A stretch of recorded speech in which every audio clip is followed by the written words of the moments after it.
que no se escapan a este tipo de contratación. A esta bajada de ingresos de la Seguridad Social también han contribuido algunas medidas del Gobierno en forma de ventajas al empresariado, entre comillas lo de las ventajas, y a los emprendedores, bonificaciones, tarifas planas, etcétera, las cuales se venden políticamente como ayudas a la contratación y que también salen de la hucha de las pensiones. Unas medidas que se tomaban paradójicamente a la vez que se aprobaba unilateralmente la ley reguladora del factor de sostenibilidad y del índice de revalorización de las pensiones, ley que limita la subida de las pensiones por debajo del IPC anual y que ha hecho saltar por los aires el propio Pacto de Toledo. En 2015, el déficit de la Seguridad Social por cotizaciones alcanzaba los 16.700 millones de euros y en 2016 el fondo de reserva bajaba a 15.915 millones. Esto pone claramente en riesgo la calidad y el futuro mismo de estas prestaciones. Una estrategia que conecta con la visión neoliberal de las pensiones como unas prestaciones que deben asegurarse los trabajadores y trabajadoras acudiendo a entidades privadas, bancos y aseguradoras que ven en ello un gigantesco negocio del futuro. España es uno de los estados de la Unión Europea cuyos pensionistas tienen las pensiones más bajas. Actualmente la realidad es que de los 9.417.724 pensiones que se abonan, el 50% está por debajo del salario mínimo y el 70% por debajo de los 1.000 euros. Además, la actualización de las pensiones con un 0,25% de aumento independientemente del IPC no hará otra cosa que agravar la situación, hacerles perder poder adquisitivo. A ello hay que sumar la aplicación de una fórmula de cálculo de la pensión que discrimina a los pensionistas de más edad con una reducción mayor de la misma, algo que será especialmente gravoso para las mujeres que tienen una mayor esperanza de vida. La reforma también implica una mayor dificultad a la hora de obtener una pensión plena. La jubilación será a los 67 años y será el cálculo basándose en los últimos 25 cotizados, siendo además necesario 37 años de cotización para conseguir el 100%. Esto, con las condiciones en las que en los últimos años se ha visto inmerso el mercado laboral, puede convertirse en una auténtica pesadilla para los parados de larga duración o para aquellas personas que han tenido la desgracia de perder el empleo en la última etapa de su vida laboral. La solución pasa por corregir esta situación aumentando los ingresos del sistema público de pensiones, estableciendo nuevas fuentes de financiación e impidiendo que el Gobierno pueda disponer arbitrariamente de cantidades del fondo y, por supuesto, derogando unas reformas laborales que traen como consecuencia precariedad, desempleo y bajo salario y, por tanto, bajada de los ingresos por cotización. Ese es el sentido. Esos son los argumentos, mejor dicho, que dan sentido a la presentación de esta propuesta. No es la primera vez que pedimos la derogación de esa reforma laboral. Consideramos que fueron un error, tanto la de 2012 como la del 2010, y es por ello por lo que volvemos a traerlo en defensa de las pensiones y del sistema público de pensiones. Muchas gracias. Señor Pérez. Muchas gracias. Bueno, desde Ciudadanos, el compañero de Izquierda Unida no le sorprenderá que le diga que no vamos a apoyar la propuesta, que más que una propuesta parece un poco el programa electoral de Izquierda Unida, porque es una propuesta que incluye muchos puntos distintos. Se habla de las pensiones, perdón, de la reforma laboral, de las empleadas del hogar, también del copago sanitario, como un totum revolutum de su programa, que quizás requeriría a lo mejor de un debate punto a punto, porque son puntos interesantes que requerirían mucho debate, mucha argumentación. Y así nos gustaría que fuera, de hecho, que trajera usted en propuestas, punto a punto, todos estos asuntos, ¿no? Con la propuesta, sí, pero que son muchos asuntos diferentes, que requerirían un debate quizás por separado, en distintas propuestas, porque son temas más muy trascendentes. Por eso digo que con eso no sé si busca el acuerdo o el enfrentamiento con esta propuesta, con nosotros de Ciudadanos, pues no va a tener acuerdo, tampoco enfrentamiento, porque ya hemos debatido aquí en muchas ocasiones acerca, por ejemplo, de la reforma laboral, que nosotros somos partidarios más bien de reformarla, más que de derogarla, lo hemos hablado aquí en bastantes plenos. Y respecto a la propia exposición de motivos, pues podemos incluso coincidir en el diagnóstico de algunos de los problemas que ocurren en España, pero bien sabe que la receta de Ciudadanos y la de Izquierda Unida pues son bien diferentes. Con lo cual, nosotros vamos a abstenernos en la propuesta y ya le digo que no nos importaría incluso en distintos plenos pues debatir uno a uno estos asuntos para que pudiéramos argumentar pues cada posición, ¿no? Muchas gracias. Parece que perdemos las elecciones. Eso no vale. ¿Organizamos? Sí. Señor Fernández. Nosotros vamos a votar a favor de esta proposición y además asumiendo toda la parte al completo de la exposición de motivos y apuntando algunas cosas más, ¿no? Porque el tema donde está, que los datos que hoy daban desde la Comunidad Económica Europea es que las pensiones para los pensionistas actuales se va a reducir todavía en un 20%, pero para los futuros pensionistas se va a reducir posiblemente en un 40% el poder adquisitivo con respecto. Esos son los datos que se están barajando. Hay una cuestión y que no resalta la exposición de motivos, y es que la cantidad de horas extras que se están echando en este país. Parece ser que en 2015 se hicieron 126.600.000 horas extras, de la cual el 56% no están declaradas, por lo que se podía seguir inflando la bolsa de las pensiones. Pero estas horas no se declaran y podían ser 126.000 puestos de trabajo más que se tendrían que estar creando en este país. Es decir, aquí lo que vemos que los defensores de la economía neoliberal están haciendo un uso torticero de la ley para intentar llevarnos a planes privados.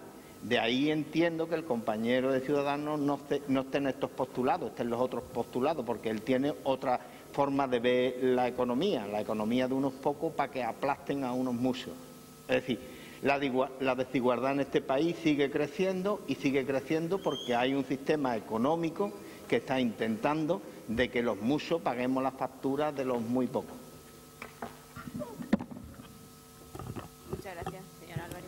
Bueno, desde el PSOE compartimos plenamente su preocupación, señor Ruiz Verdejo, por la situación de la evolución del Fondo de Reserva de la Seguridad Social, que comúnmente también se conoce como hucha de las pensiones.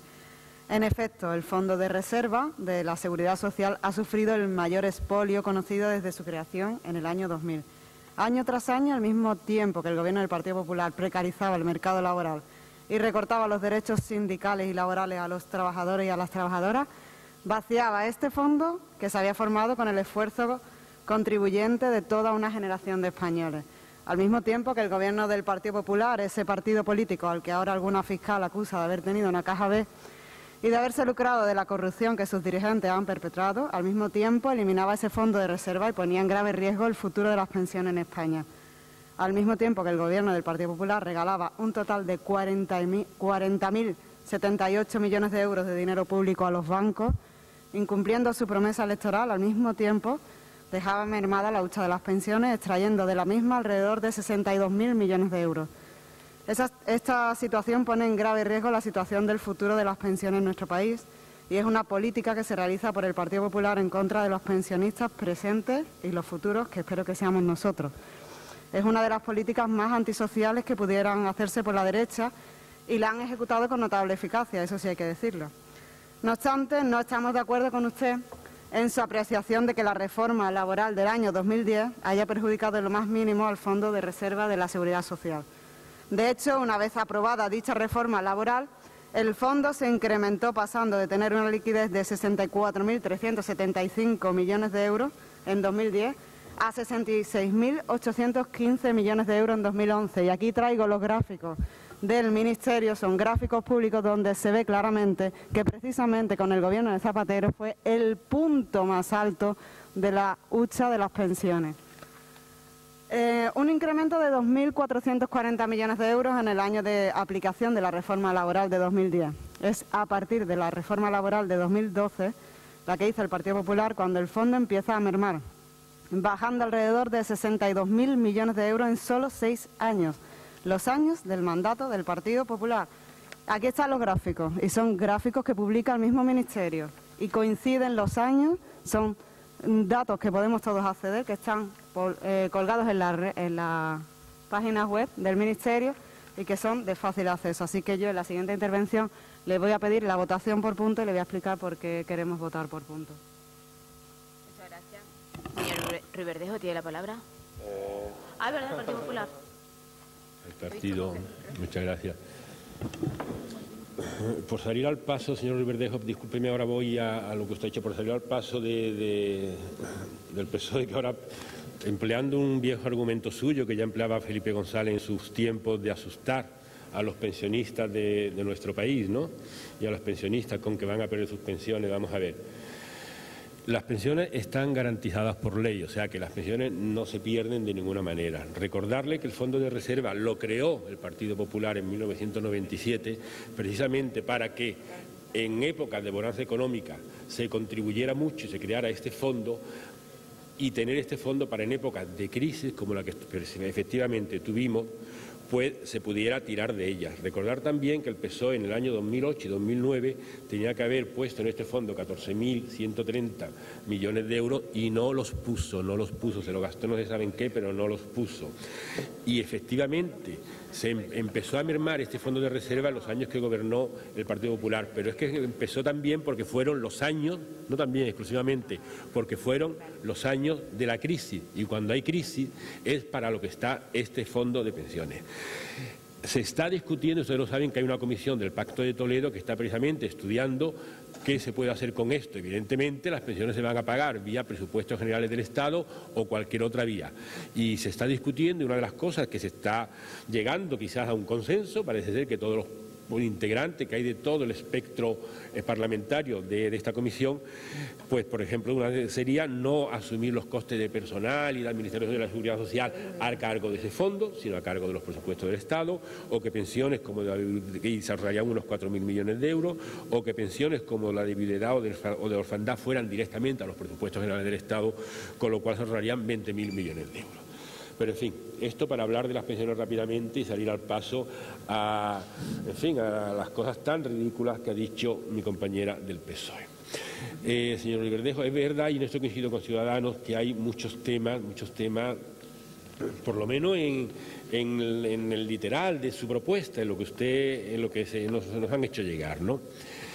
Entre ellos, por ejemplo, pues se habla del copago sanitario. Yo les quiero decir a usted que efectivamente hay un copago sanitario, pero un copago sanitario que es enormemente reducido. Es decir, vamos a ver, el copago sanitario son 8 euros máximo anual para renta hasta 100.000 euros, a partir de 100.000 euros son 60 euros de máximo anual. Esto realmente son unas cantidades que no creo yo que a nadie le vaya a solucionar. En cuanto a que los empleados y empleadas de hogar entren al régimen general de seguridad social, ellos están en un régimen especial que está integrado.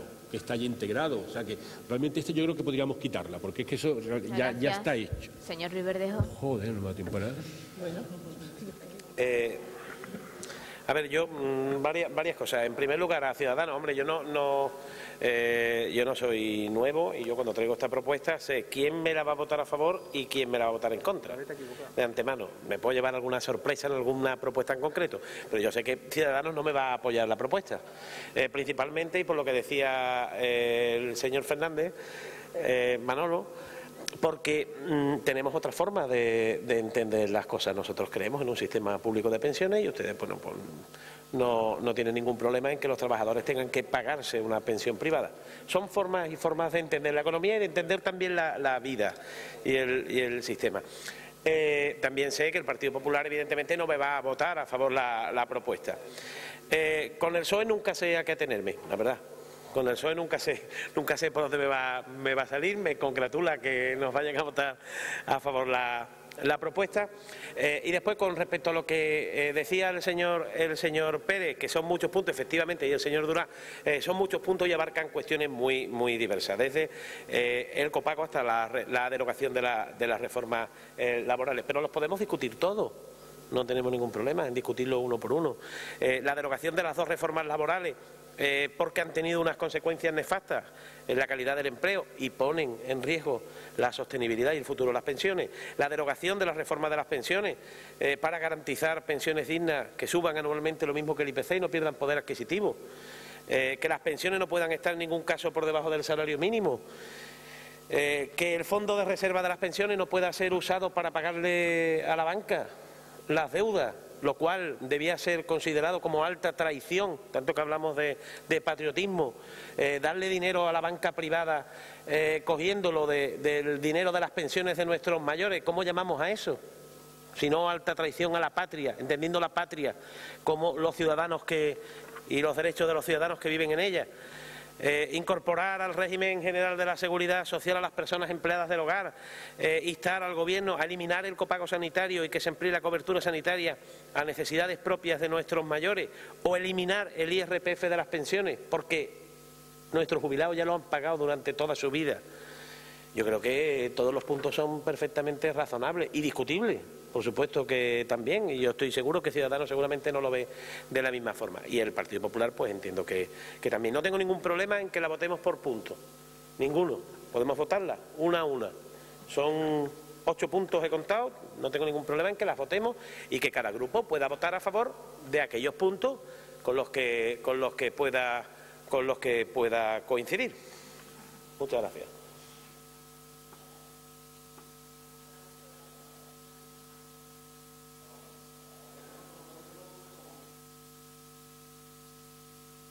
A los pensionistas, y es que el IPC está subiendo el 1,5 y las pensiones suben el 0,25, y que la mayoría de los pensionistas son los que están sustentando a los trabajadores actuales que están trabajando en régimen de pobreza. Es decir, no podemos perder el norte y darnos cuenta que hay trabajadores que están trabajando por 400 y 600 euros y no tienen para vivir, que son los pensionistas los que están sustentando a esta familia.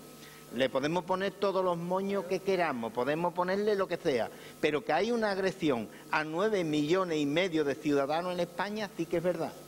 Pero que no se va a quedar ahí, que va también por el futuro, que va a ir también por ustedes. Es decir, yo ya soy pensionista, pero ustedes no. Y vais a notar esa merma, a no ser que tengáis vuestro plan de pensiones privado en una entidad y que a lo mejor hayan entrado a través de cierto tipo de cosas. Yo lo que quiero dejar claro es que los pensionistas de hoy lo tenemos mal, los pensionistas futuros lo tienen bastante peor, porque la nueva regularización que se va a hacer va a mermar bastante más lo que vaya a poder adquirir. Que esto no es un problema de pensionistas o no pensionistas, es un problema de clase trabajadora, donde se incluyen funcionarios y todo tipo de personas, y es que la vejez va a ser muy difícil. Entonces yo creo que tenemos que tener un poquito de conciencia de cómo tenemos que hacer las cosas. No podemos poner en manos privadas todo. Tiene que haber una defensa de las pensiones públicas. Y que parte de ese dinero que había en ese fondo se ha utilizado para comprar deuda cuando decían que nos habían sometido a esa famosa crisis, que no fue tal crisis, sino que fue más bien un desfalco al Estado y funcionar y personalmente a las personas.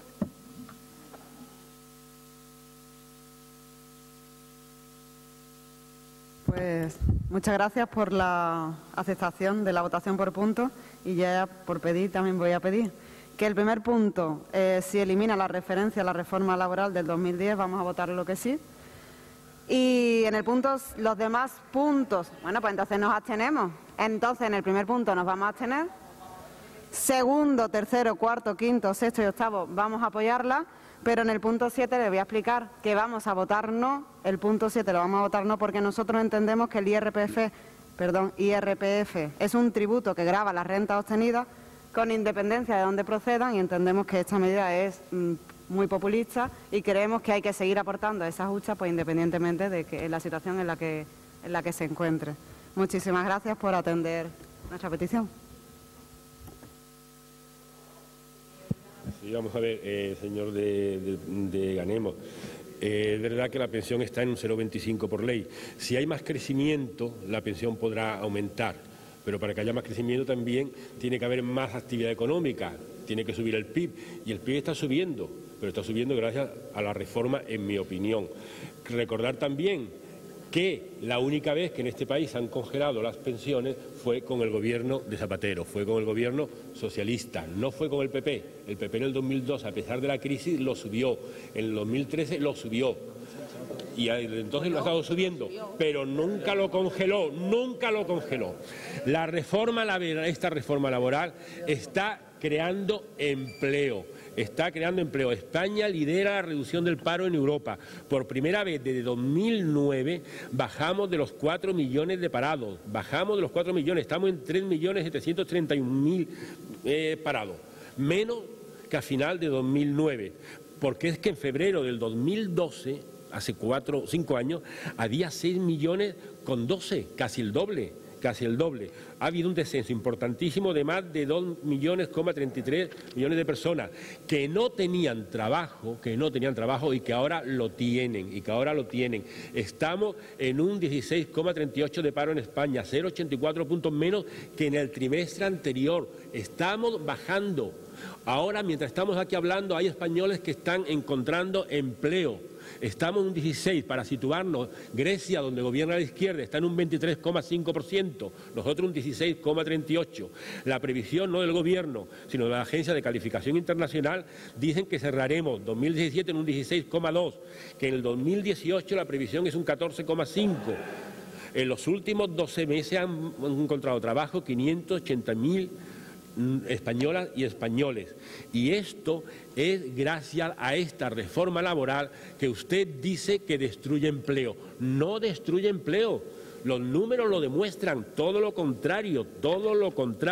Y no solo no destruye empleo, sino que además está haciendo que el PIB crezca. El PIB ha crecido un 3,4 en 2015, un 3,3 en 2016 y acabaremos este año en un 3,2. Y la afiliación a la Seguridad Social está creciendo a tasas de un 4%. Estamos ya en casi 20 millones de trabajadores, con un aumento respecto al segundo trimestre en más de 250.000 nuevos empleados. Es decir, con estos números, ¿quiere usted insistir en ese mantra que se han inventado de que la reforma laboral destruye empleo? Mire, tengo aquí un artículo, además, para los autónomos, más de 20 medidas concretas que son muy buenas para los autónomos, por don Lorenzo Amor, presidente de ATA, no lo dice el Gobierno. Trabajadores por cuenta ajena, más de 20.000 en el último trimestre. Señores, la reforma laboral está creando empleo, no lo está destruyendo. Ahora sí que acabado que sí. Ahora sí. Que hablamos con idiomas diferentes. A lo mejor lo que tenemos que definir es qué es empleo o qué es trabajo. Y entonces veremos cómo, a lo mejor, detrás de las cifras que ustedes defienden de empleo, nos encontramos con trabajadores que están por hora o días sueltos y ya evidentemente lo quitamos de la estadística. Pero no cualquier cosa es empleo. ¿Qué calidad tiene el empleo que se ha creado con esa reforma laboral? Con las dos, Con las dos. Yo no estoy en absoluto de acuerdo con la defensa que ha hecho la señora Álvarez de la reforma laboral de Zapatero. Tampoco. Sin embargo, sí voy a aceptar que retiremos, como ha propuesto la señora Álvarez, que lo retiremos de la propuesta, que retiremos la referencia a la reforma laboral de Zapatero. Y le voy a explicar por qué. Y es sencillamente por una cuestión aritmética.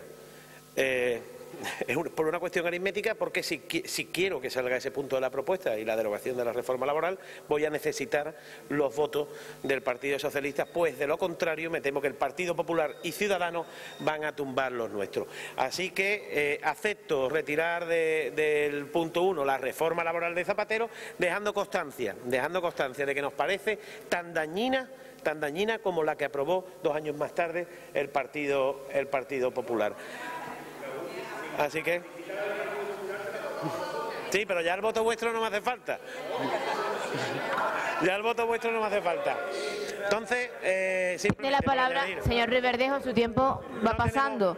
Señor Durá, está el señor Ruiz Verdejo en posesión de la palabra.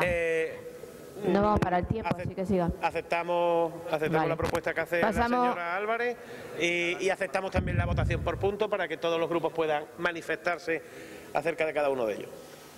Vale, al retirar el punto... Bueno, 7 votamos que no. Vale. Venga. Votación, punto número 1. Vale, despacito. ¿Voto a favor?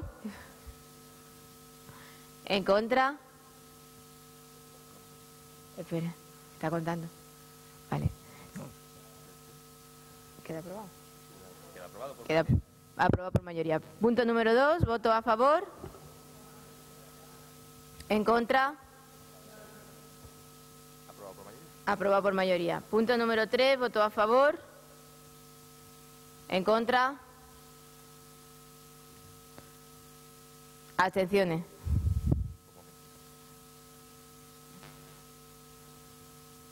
Está aprobado por mayoría. Aprobado por mayoría.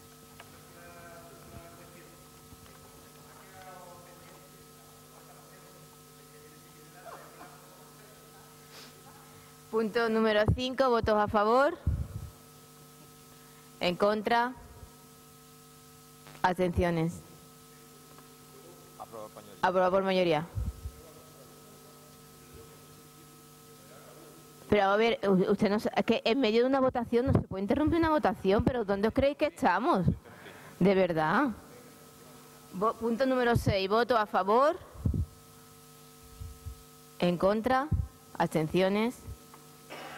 Punto número 7. Aprobado por mayoría. Perdón, aprobado por mayoría.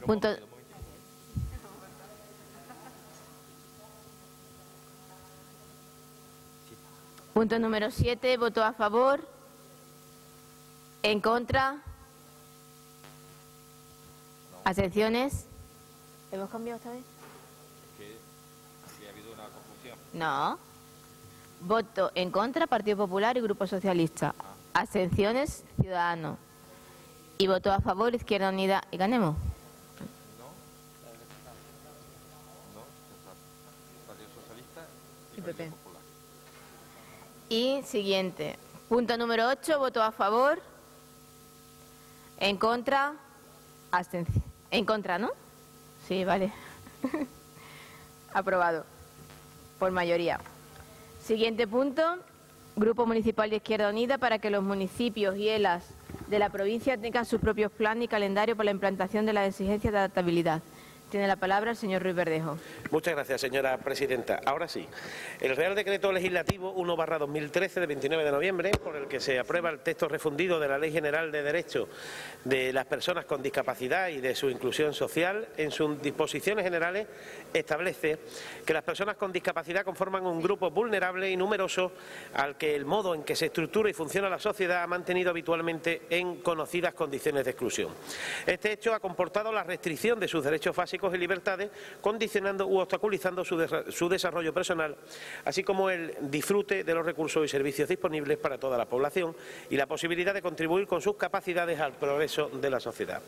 El citado texto funde distintas leyes, desde la Ley 13/1982 de Integración Social de las Personas con Discapacidad, primera ley aprobada en España en el marco de los artículos 9, 10, 14 y 49 de la Constitución, pasando por la Ley 51/2003 y finalmente la Convención Internacional sobre los Derechos de las Personas con Discapacidad de 2006, aprobada en la Asamblea General de las Naciones Unidas, ratificada por España en 2007 y que entró en vigor en mayo de 2008, considerando así a las personas con discapacidad como sujetos titulares de derechos, y los poderes públicos están obligados a garantizar que el ejercicio de esos derechos sea pleno y efectivo.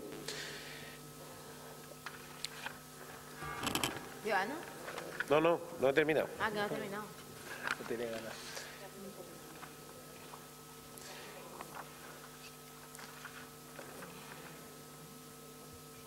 ¿Qué le pasa?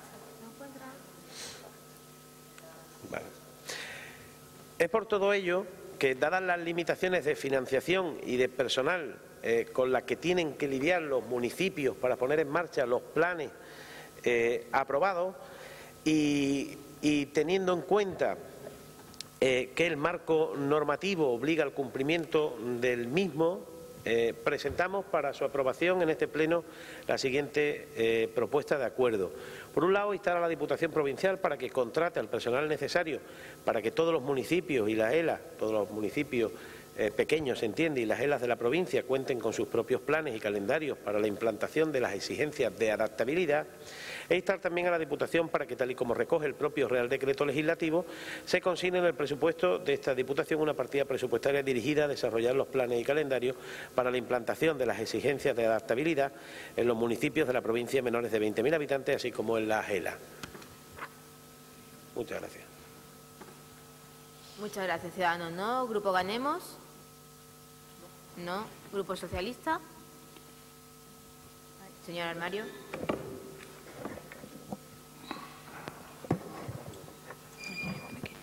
¿Se oye, no?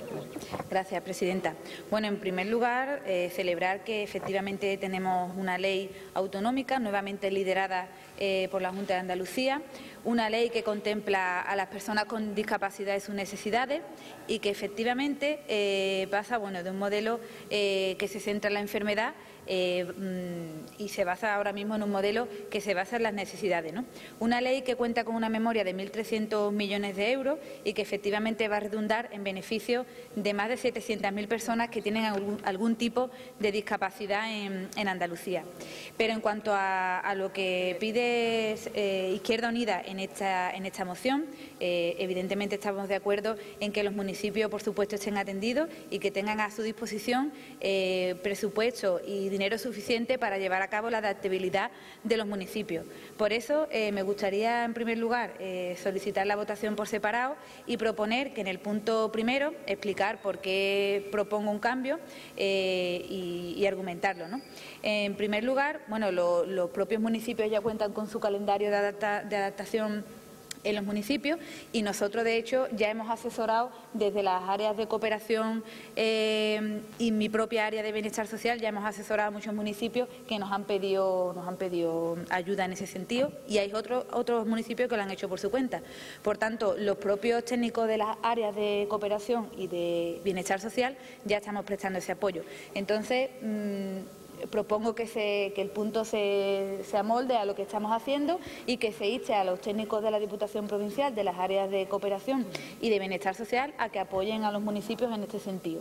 Y luego, en el segundo punto, sí que es verdad que nosotros ya hemos puesto en marcha varios planes que redundan en un beneficio económico para los municipios y además son los propios municipios los que pueden decidir a qué dedican esas inversiones en sus municipios. Les recuerdo que el Plan Invierte y el Plan Provincial y el Plan de Cooperación Local suman un total de 43 millones de euros que hemos puesto a disposición de los municipios para que ellos decidan qué infraestructuras quieren mejorar en sus pueblos, si quieren dedicarlo a adaptar los espacios públicos o si quieren dedicarlo a cualquier otra necesidad que tenga. Por lo tanto, entiendo que a nivel económico ha supuesto un impulso para los ayuntamientos y las ELA estos 43 millones de euros que tienen a su disposición y que, por tanto, han podido y pueden seguir invirtiendo en adaptar los espacios públicos y utilizar este dinero, por supuesto, para el cumplimiento de esta ley de adaptabilidad.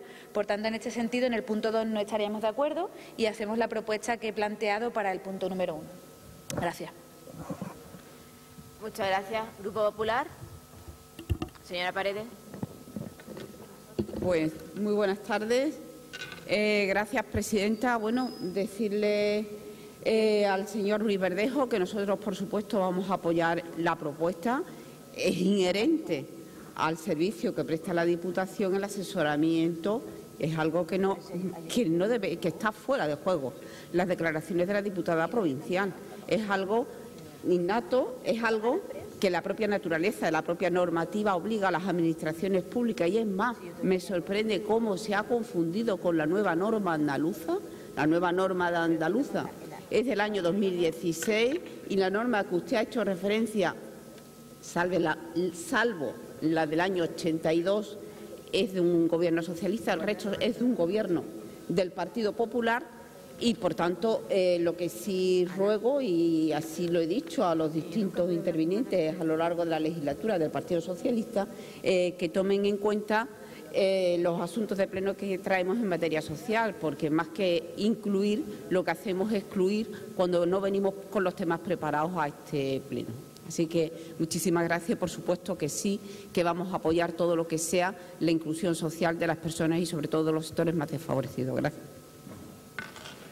Muchas gracias. Señor Ruiz Verdejo.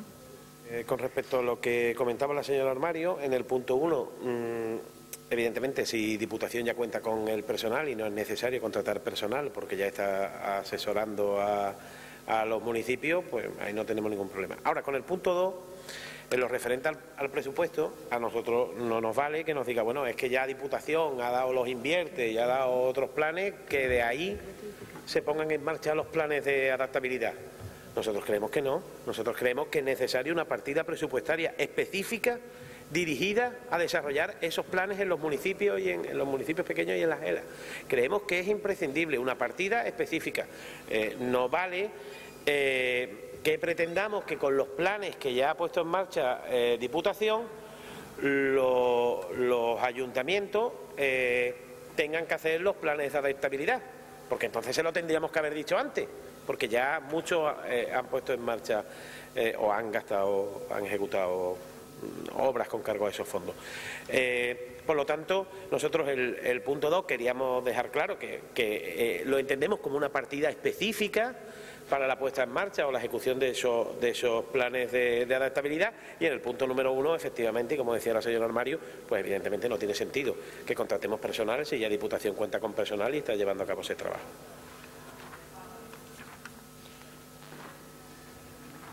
¿Qué? ¿Ciudadanos? ¿Grupo Ciudadanos va a intervenir? Claro. No. ¿Grupo Ganemos Jerez? No. ¿Grupo Socialista? Por si no se me ha escuchado suficientemente bien, he dicho que ya estamos prestando ese asesoramiento a los municipios. Es decir, lo que cuenta dentro de nuestras competencias, y aunque no cuente, si lo necesitan los municipios también lo hacemos, ya estamos prestando ese asesoramiento. Por eso no es necesario el punto 1 en los términos en los que está redactado.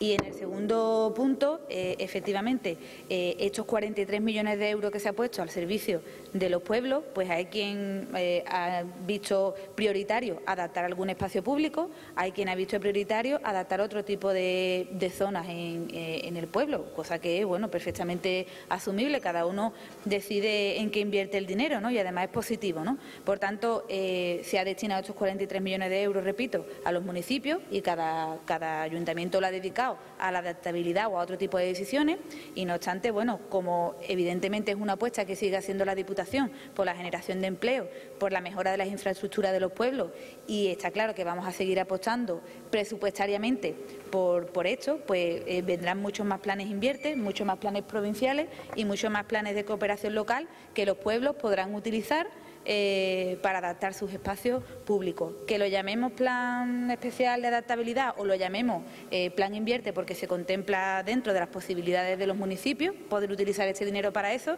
no creo que sea importante. Lo importante es que la Diputación siga haciendo lo que está haciendo, que es apostar por las infraestructuras de los pueblos, que es apostar presupuestariamente para que los ayuntamientos tengan dinero para poder llevar a cabo estas obras, y dinero también para que puedan contratar a personas y puedan, por supuesto, generar empleo, ¿no? Así que yo creo que, bueno, en suma, creo que estos 43 millones de euros se han utilizado, que vamos a seguir poniendo estos recursos en manos de los ayuntamientos para que puedan adaptar sus espacios públicos, para que puedan seguir mejorando el empleo en su pueblo y para que puedan seguir mejorando sus infraestructuras, y desde luego vamos a seguir poniendo este dinero sobre la mesa. Así que reitero mi posicionamiento al respecto de la moción. Gracias. Muchas gracias. Grupo Popular.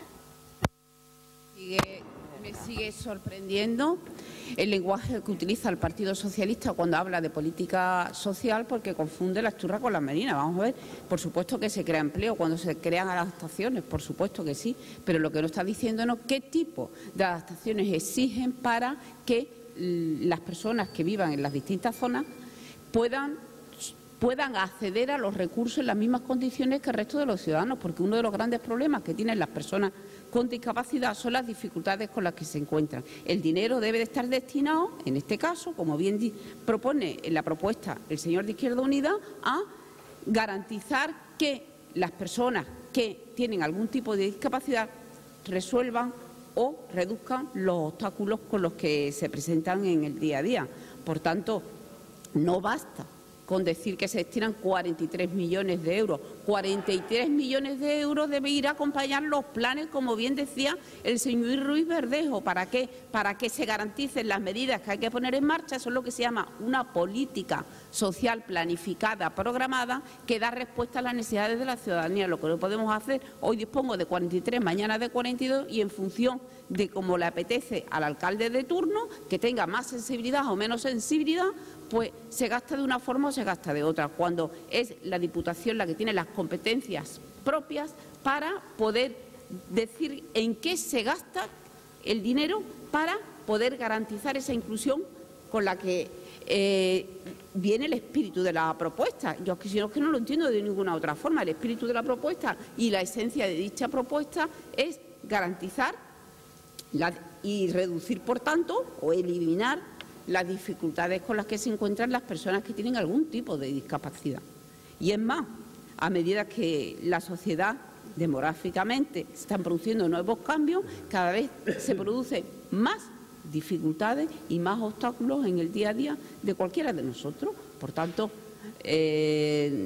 reiterar una vez más que cuando hablemos de política social, que hablemos en los términos que procede y no nos vayamos por los cerros de Úbeda, que esto no es arreglar un ladrillo o poner un ladrillo, sino que hay que poner un ladrillo de acuerdo con los medios técnicos que necesitemos y humanos para facilitar la vida a las personas que se encuentran en ese tipo de dificultad.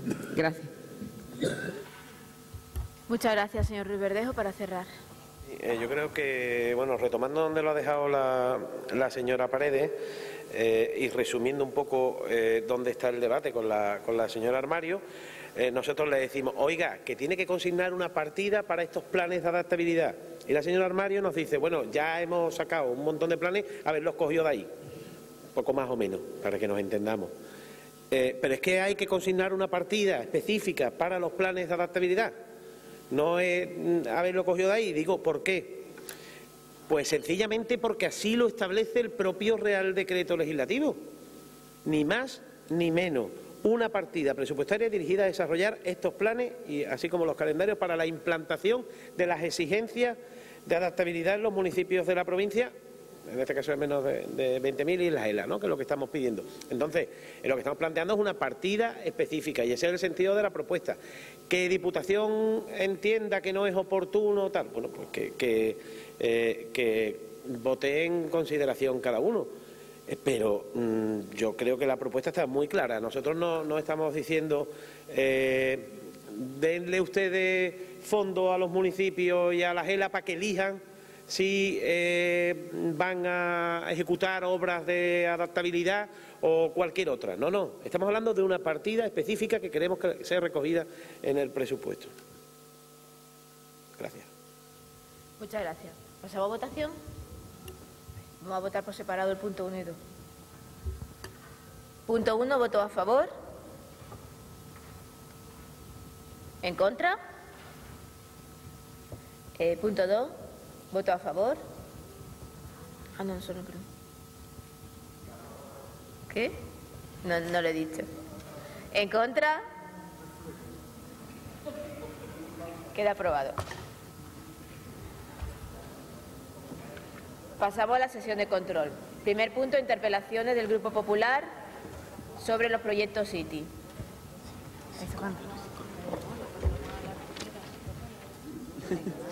Sí, la Junta de Andalucía y el Ayuntamiento de Jerez han anunciado de forma reiterada pues el desarrollo de algunos proyectos dentro de la ITI que gestiona la Junta de Andalucía. Pero tras años de anuncios, pues nada se sabe del estado de desarrollo de los mismos. Por ello, pues preguntamos al Gobierno local, a ver si nos puede explicar, si lo conoce, cuáles son los motivos por los que después de tantos meses pues aún no se han puesto en marcha pues los proyectos de la ITI gestionados por la Junta de Andalucía y que han sido anunciados para esta ciudad. Le pedimos eso, que nos comenten qué estado se encuentran los 5 proyectos enunciados con cargo a estos fondos. Muchas gracias.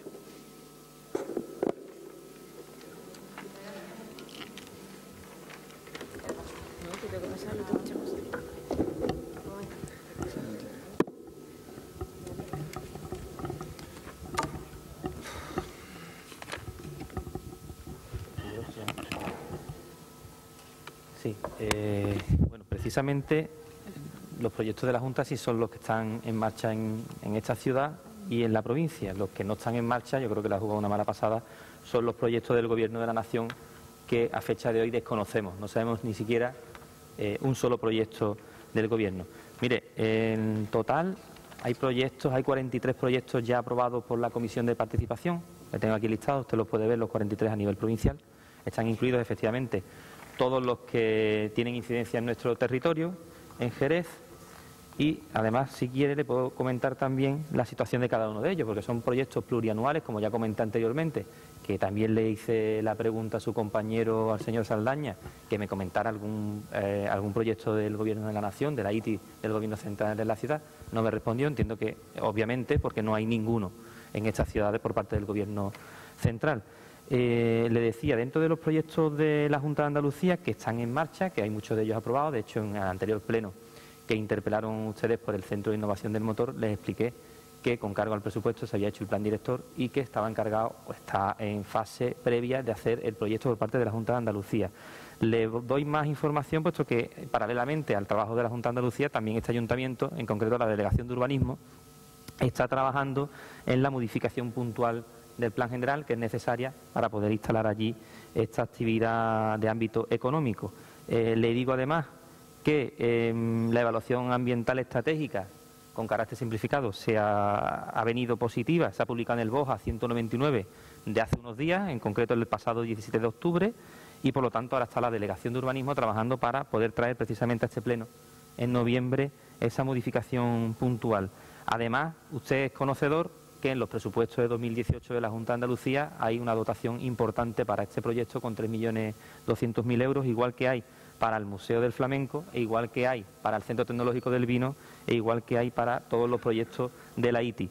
Respecto al Museo del Flamenco, también está la Delegación de Urbanismo trabajando. Es cierto que se firmó el convenio con la Consejería de Cultura, que es además el organismo encargado de redactar este proyecto y este equipamiento.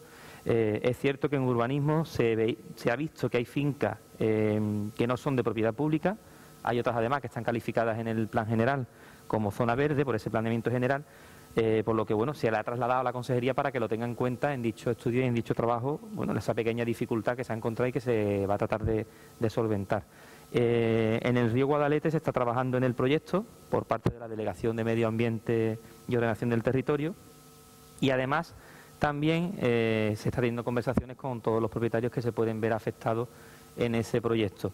En todos estos usted ha visto que hay un importante impulso económico para el año 2018 que, además de que va a ser el año donde podamos ver el inicio de obras en la mayoría de las actuaciones, pero no quiere decir con ello que los proyectos, como usted está viendo, estén parados, sino que se está trabajando administrativamente y con todas las administraciones de la mano. Sabe que la ITI tiene una serie de años de duración, que no estamos obligados a hacerlo en el 2018, obviamente, ojalá estén en el 18, en el 19, cuanto antes estén los proyectos, mucho mejor, pero es cierto que todavía quedan 3 o 4 años y en ese periodo de tiempo es donde hay que culminar y hacer buen uso de los fondos y, por supuesto, realizar los proyectos.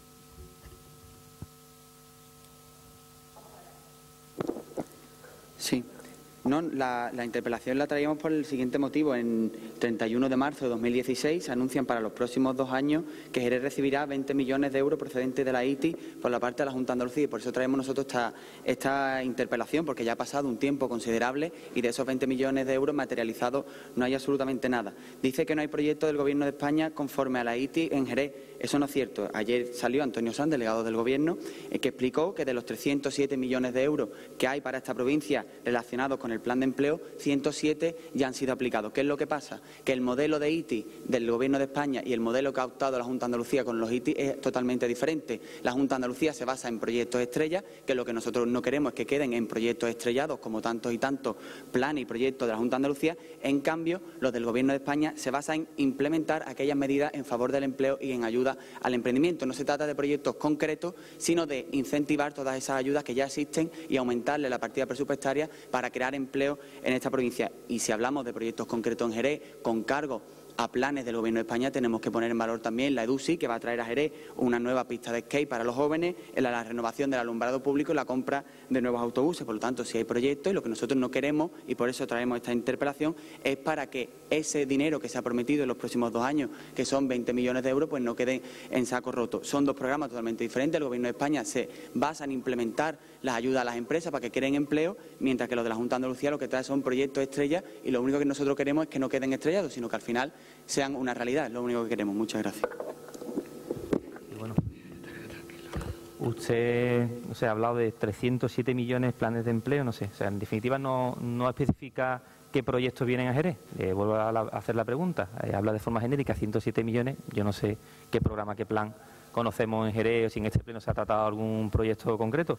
Detállelo, o sea, dígalo, tráigalo, anúncielo, no sé, explíquenos un poco los proyectos. No, pero no se tire usted precisamente a hablar de los fondos FEDER. Tampoco mezclemos la ITI de sectores productivos con fondos FEDER, Fondos Europeos de la EDUSI, que por cierto es una estrategia que consiguió este gobierno local, en 2015, que ustedes no trabajaron ni cuando estaban en el gobierno ni cuando estaban en la oposición, que además se lo ofreció. Son fondos europeos que no todas las ciudades lo han conseguido, que no todas las ciudades la han conseguido, que es una estrategia, insisto, que ha hecho este gobierno socialista y que la ha conseguido este gobierno socialista. Y claro que se va a hacer la pista de skate, pero se va a hacer la pista de skate porque es un planteamiento de la delegada de deporte y de este gobierno municipal y de todos en conjunto. Es una estrategia global y la vamos a hacer nosotros. Son fondos europeos, fondos FEDER, pero no es la ITI, no son de los 307 millones, no va con cargo a esa partida. Yo sé que usted, no sé, intenta confundir o intenta darle méritos al gobierno de Rajoy cuando no los tiene. Cuando son fondos europeos simplemente actúa como intermediario y como gestor. De hecho hay ciudades, insisto, que no tienen esos fondos EDUSI. Entonces, ¿por qué hay ciudades que sí y otros que no? Pues mire, porque no han presentado una estrategia válida y una estrategia competente para conseguir los fondos, como sí hicimos nosotros, este gobierno, y además como colaboraron otros grupos de la oposición.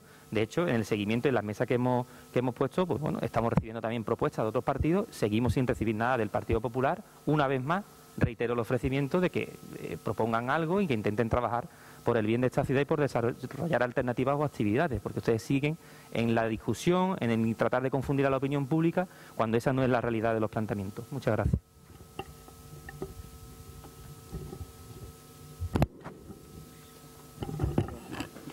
Interpelación del Grupo Municipal Ganemos, Jerez, sobre el ROM. Sí, gracias. En el pleno ordinario del mes de diciembre, que se celebró en enero, trajimos la modificación del ROM, en concreto el artículo 67.7, donde las intervenciones de los vecinos y vecinas decíamos que se pasara al principio del pleno y no al final. Todo lo consensuamos y salió adelante. No obstante, no se produjo ningún cambio, ya que el pasado mes de abril tuvimos que tener una interpelación preguntando por los motivos por los que el trámite no se había iniciado. De hecho, en esta ocasión, el señor don José Antonio Díaz Hernández nos contestó, y así consta y lo leo en el acta: le hemos trasladado al secretario para poder cambiar el ROM y, por tanto, en la próxima semana se iniciará el trámite y que vamos a tramitar. Pero no hay ningún tipo de inconveniente en que podamos cambiar el principio del pleno. Habrá que hacer una convocatoria previa, vamos a proceder a hacerla. Han pasado 10 meses. Y los ciudadanos y ciudadanas que intervienen en el pleno tienen que esperar, incluso a plenos que ya sabemos aquí qué ha ocurrido, plenos de 8, 9, 10 y 12 horas, y están esperando ahí. A pesar de la sencillez del cambio, seguimos sin ver ningún fruto al respecto. Hoy volvemos a traer otra interpelación, nuevamente otra interpelación, porque sentimos que la gente está ninguneada. Y no solamente la gente, es decir, las decisiones del Pleno, los diferentes grupos municipales que apoyamos esta propuesta y, como he dicho anteriormente, sobre todo la gente que se sienta ahí, que espera tantas horas para ser escuchada. Y más cuando vemos hoy con más INRI que la señora Collado trae por urgencia un tema que también, lógicamente, todos lo hemos apoyado por el tema que contenía, por el contenido del tema, solventar demanda de vecinos del Torno y no Navajarillas, nos parece muy legítimo, perfecto, se ha apoyado y se ha aprobado, pero tan legítimos son esos vecinos del Torno y Navajarillas como los vecinos y vecinas que se sientan aquí. Por ello, preguntamos, ¿por qué motivo no se inició en su día el trámite de modificación del reglamento orgánico municipal para que en plazo de 2 meses, tal y como indica su articulado, se debatiera y se votara en pleno la posibilidad de modificar el artículo 67.7?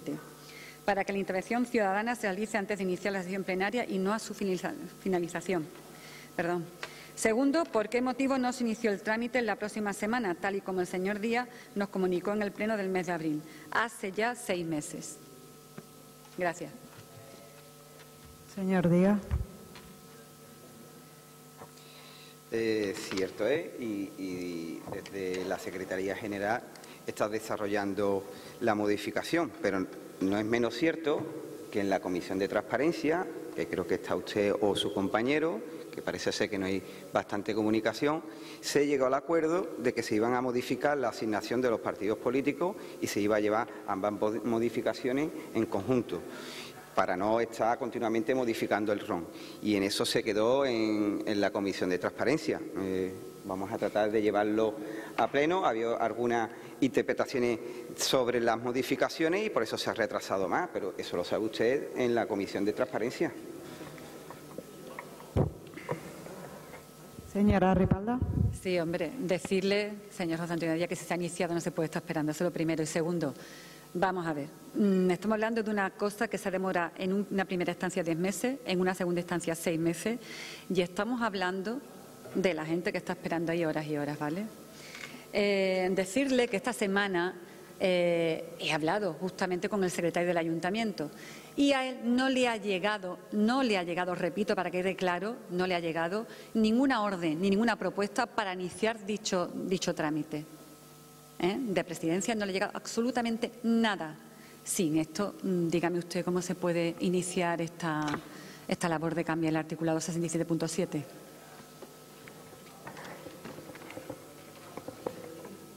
Señor Díaz. Sí, le vuelvo a insistir.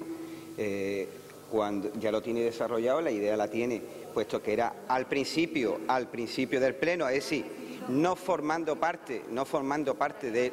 Sí, pero si me deja terminar se lo explico, y si no habla usted.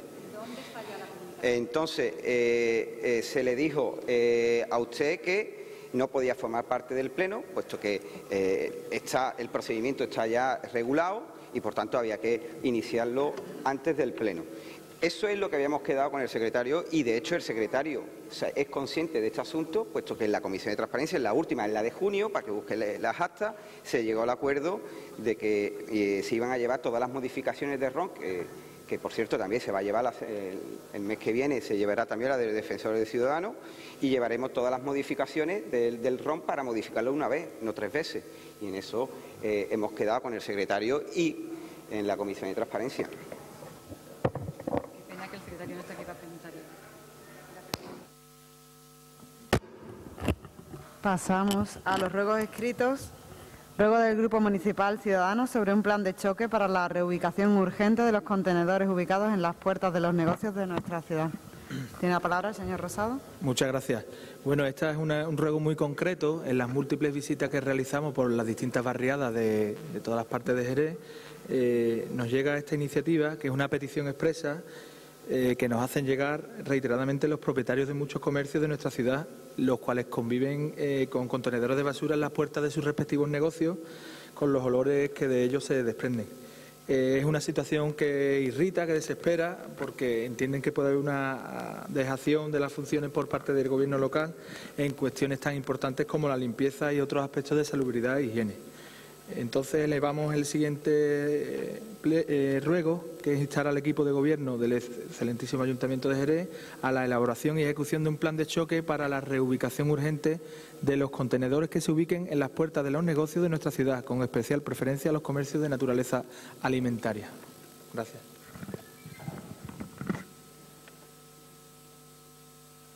Gracias. Bueno, yo no sé si usted se piensa que yo he estado cambiando todos los contenedores de la ciudad. Yo no, en este sentido, históricamente están ubicados incluso antes del sistema de recogida por contenedores, están ubicados donde históricamente depositaban la bolsa de basura, pero que con el nuevo sistema pues se ha ido modificando año tras año, consensuándolos con los vecinos, con las asociaciones de vecinos, concretamente incluso con los comerciantes, puesto que ha ocurrido en esta ciudad que se han montado comercios donde están ubicados prácticamente los contenedores y, por tanto, en la medida que ha sido posible se están cambiando.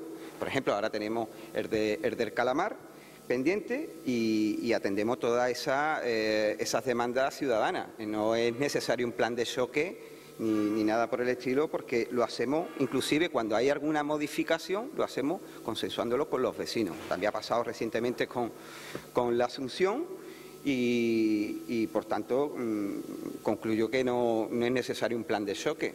Estamos actualizándolo diariamente, esas modificaciones, con los vecinos, con los comerciantes, pero sí es verdad también manteniendo la seguridad vial, porque hay algunos puntos en los cuales no se pueden ubicar los contenedores por materia de seguridad.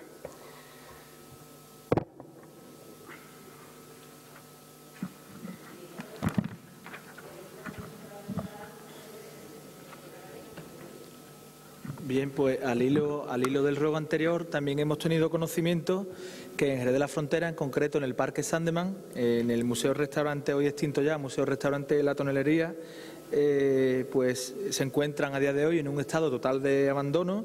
La entrada de dicho inmueble ha sido forzada, según hemos podido comprobar in situ, y por ello queda totalmente abierta la posibilidad de que las personas puedan acceder a su interior con el peligro que ello comporta. Por eso elevamos el siguiente ruego: instar al equipo de gobierno a que proceda al cierre definitivo del acceso a dicha instalación de manera urgente y subsidiaria, con el objeto de evitar accidentes y un mayor deterioro de las instalaciones. Gracias. Sí, a los propietarios ya se le ha dado orden de ejecución para que refuercen el cerramiento del edificio. No han cumplido y se le ha notificado la primera sanción coercitiva, por lo que a posteriores tendremos que actuar subsidiariamente una vez que, en el momento en que podamos. Ruego del Grupo Municipal Ganemos Jerez sobre los premios Ciudad de Jerez. Que habíamos dicho que no, ¿no?